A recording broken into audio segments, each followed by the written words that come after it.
ડીસા તાલુકાની 26 ગ્રામ પંચાયત ચૂંટણીમાં સરપંચ પદ માટે 148 ફોર્મ ભરાયા। ડીસા તાલુકાની 29 ગ્રામ પંચાયતો માટે આગામી 22 જૂને યોજાનારી ચૂંટણી માટે ઉમેદવારી પત્રક ભરવાનો અંતિમ દિવસ સોમવારે પૂર્ણ થયો છે।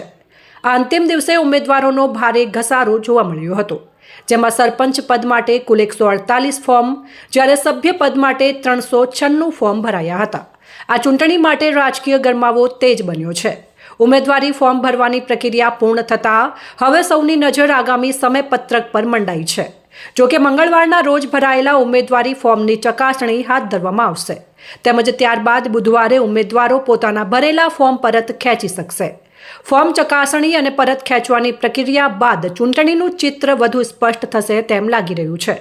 કયા ઉમેદવારો મેદાનમાં રહેશે અને કયા પરત ખેંચશે તે અંગેની અટકળો તેજ બની છે। આ ચૂંટણીમાં ગ્રામ્ય સ્તરે રાજકીય હડકંપ જોવા મળી રહ્યો છે।